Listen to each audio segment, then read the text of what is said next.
Nuestra Señora del Encuentro con Dios, Canal 27, el canal católico de Arequipa,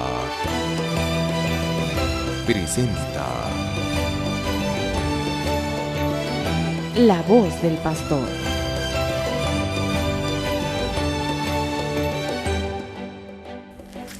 Queridos hermanos y hermanas, seguimos con La Voz del Pastor.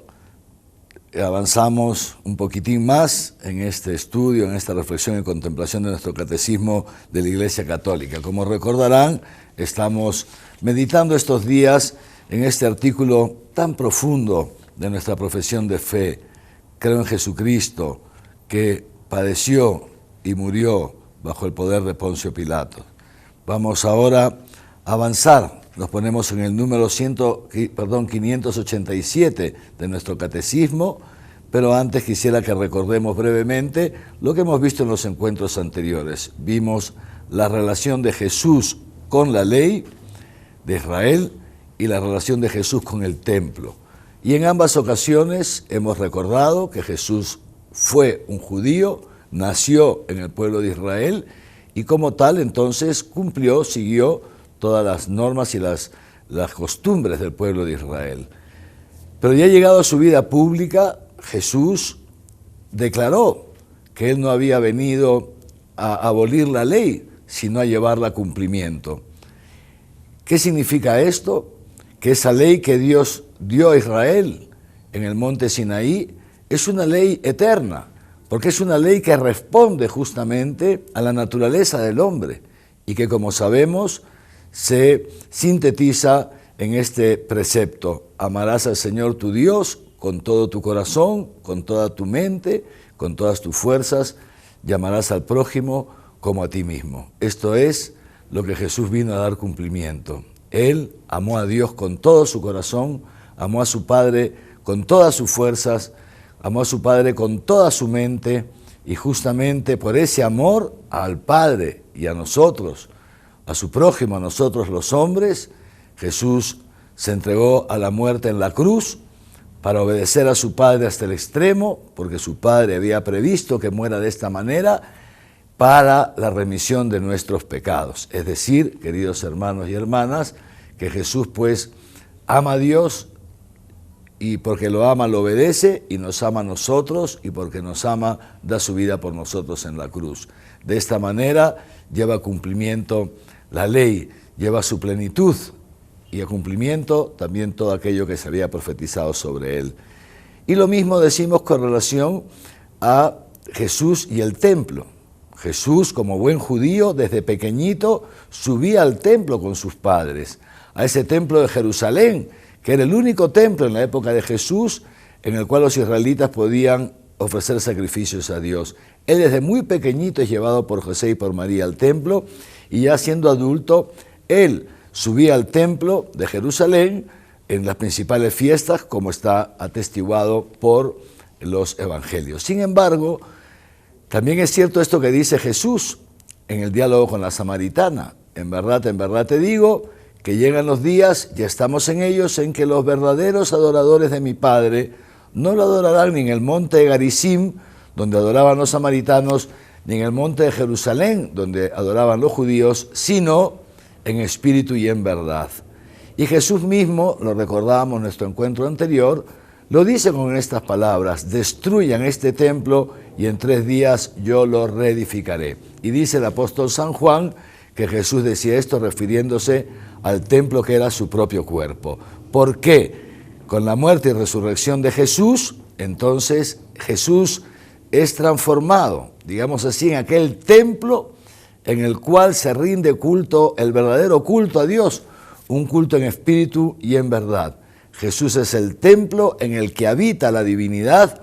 En Jesús de Nazaret habita la plenitud de la divinidad, y es en su vida diaria, en su historia cotidiana, en que Jesús rinde culto al Padre, un culto agradable a Él, porque es un culto que pasa por la historia. Como decía el Papa Santo Juan Pablo II, desde Jesucristo también los cristianos adoramos a Dios en el altar de la historia, es decir, entrando en la voluntad de Dios y como dice San Pablo, ofreciendo nuestros cuerpos, nuestra vida, nuestro ser, como hostia pura, santa e inmaculada al Señor. Con Jesús, pues, la ley llega a su cumplimiento.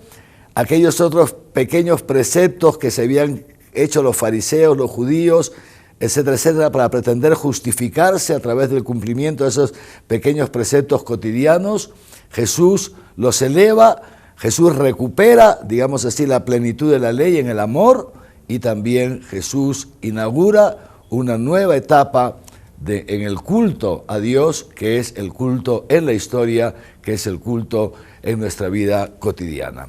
Ahora, para terminar con este apartado, ya podemos entonces pasar al número 587 de nuestro catecismo, que se titula Jesús y la fe de Israel en el Dios único y Salvador. Como bien nos dice el catecismo, si la relación de Jesús con la ley y con el templo pudieron ser signo de contradicción y le crearon muchas dificultades con las autoridades del pueblo de Israel, probablemente lo que mayor dificultad le causó fue esa relación de Jesús con los publicanos, con los pecadores, es decir, con los marginados de esa sociedad, podemos decir puritana, en que se había convertido un sector del pueblo de Israel. Jesús es aquel buen pastor que viene a buscar a la oveja perdida para cargarla sobre sus hombros y llevarla de regreso al redil. Jesús no solamente no se escandaliza de los pecadores, sino que se sienta a la mesa y come con ellos, como nos lo recuerda el número 588 de nuestro catecismo. Y para entender esto es muy importante saber que para los judíos, para el pueblo de Israel, un israelita no podía sentarse a la mesa con publicanos, no podía sentarse a la mesa con prostitutas ni con pecadores, porque el solo contacto con ellos ya lo hacía a él pasar de la pureza a la impureza. Es decir, los judíos cuidaban mucho lo que ellos llamaban esa pureza ritual, esa pureza externa. Y entonces el contacto con los pecadores, el contacto externo con los pecadores, también los hacía devenir en impuros. Fíjense ustedes, Jesús no repugna a la gente que está sometida al yugo del pecado y que sufre en su carne las consecuencias de sus pecados.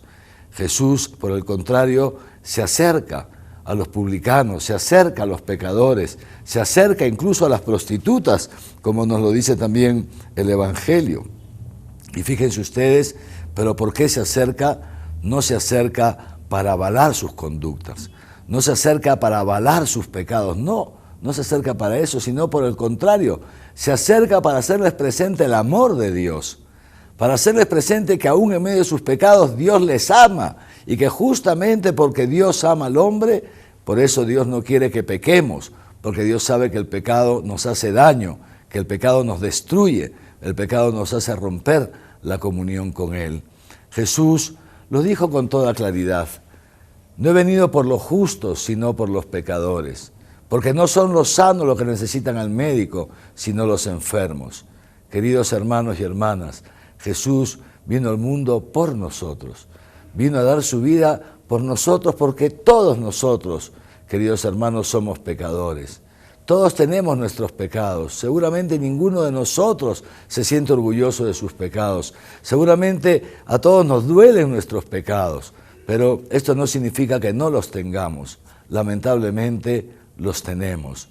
Pero en medio de esos pecados tenemos también una certeza de que Jesús ha pagado por esos pecados en la cruz, y en consecuencia, en esa sangre derramada, tus pecados y mis pecados han quedado perdonados, y existe para nosotros la posibilidad de convertirnos a Dios, atraídos por ese amor misericordioso de un Dios que se hace hombre y que ha sufrido hasta dar su vida por nosotros.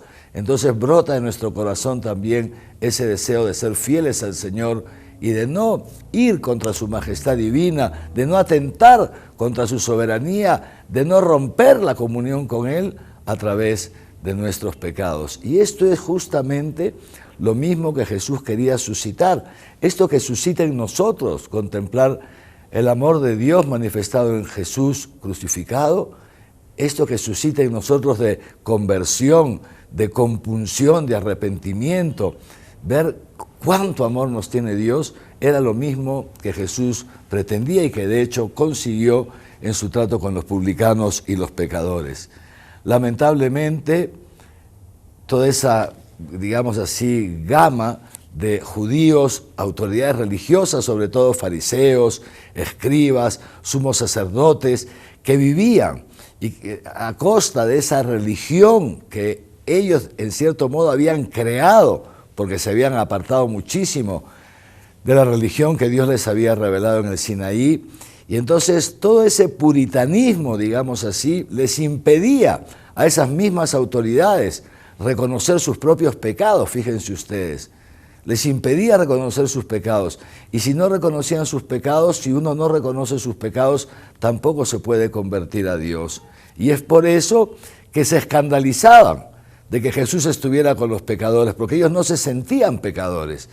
Se escandalizaban de que Jesús dijera que Él mismo era Dios, que venía a cargar con los pecados del mundo, porque para ellos eso era una ignominia, que Dios hiciera hombre era una ignominia, y mucho más todavía que Dios, siendo santo, cargase con los pecados del mundo.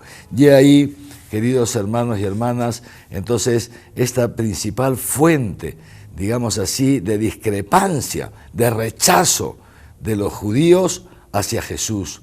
No aceptan el amor de Dios a los pecadores. Quisiera que nosotros nos preguntemos también esto.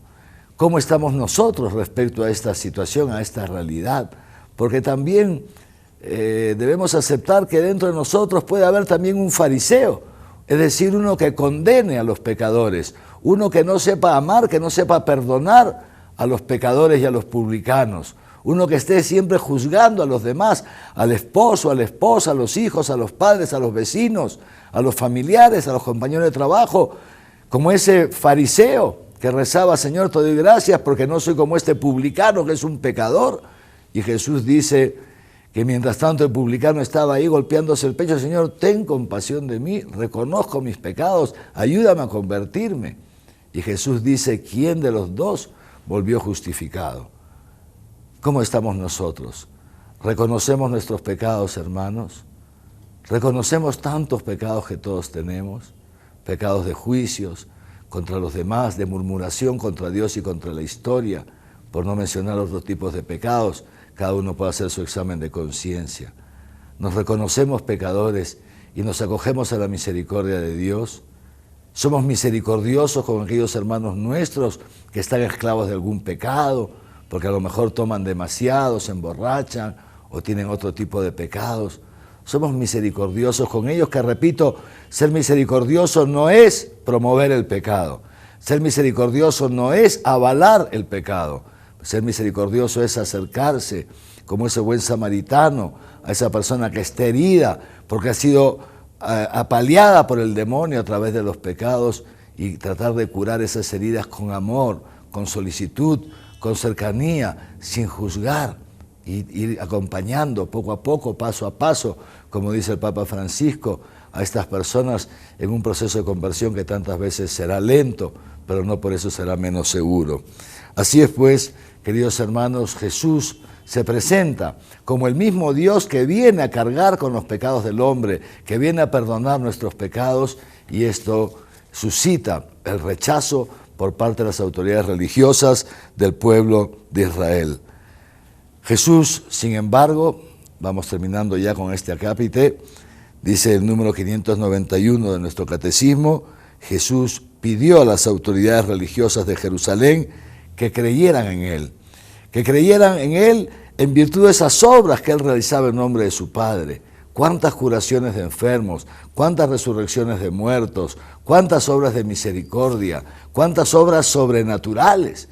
Entonces Jesús decía: si no crean en mí, por lo menos crean en las obras. Si no creen en mi palabra, por lo menos crean por mis obras, nos recuerda. Pero, naturalmente, como dice también el catecismo, ese acto de fe, para que los judíos pudieran realizar este acto de fe y para que nosotros podamos realizar este acto de fe, Jesús tenía que pasar por la ignominia de la cruz. Solamente en la cruz, solamente viendo a un Dios crucificado, muerto por amor a nosotros, solamente esto haría posible que las personas de duro corazón pudieran realizar el acto de fe en Jesús como el Hijo de Dios vivo, aquel que tenía que venir. Y es así, queridos hermanos y hermanas, como terminamos entonces con este apartado, pero quisiera simplemente terminar con esta frase. Fíjense ustedes quién es el primero que reconoce en Jesús crucificado a el Hijo de Dios, aquel que venía a instaurar el reino, ese ladrón que está crucificado con él. Mientras uno le reprochaba a Jesús, el otro le dice, Señor, acuérdate de mí cuando estés en tu reino. Es decir, un pobre, un delincuente, reconoce en Jesús al Hijo de Dios vivo. Y el segundo en reconocerlo, ese centurión romano, un pagano que no formaba parte del pueblo de Israel, al verlo morir así, sin quejarse, sin odiar a los que lo estaban matando, sino intercediendo por ellos, el centurión romano dice, verdaderamente este era el Hijo de Dios. Este era el Hijo de Dios. Queridos hermanos, Jesús es el Hijo de Dios. Que cuando contemplemos el crucifijo que seguramente todos tenemos en nuestras casas, que cuando contemplemos a Cristo crucificado en las iglesias, en los crucifijos que hay en nuestros templos, por favor, todos podamos hacer también este acto de fe. Realmente este es el Hijo de Dios. Señor Jesús, acuérdate de nosotros ahora que estás en tu reino. En el nombre del Padre, del Hijo y del Espíritu Santo. Amén.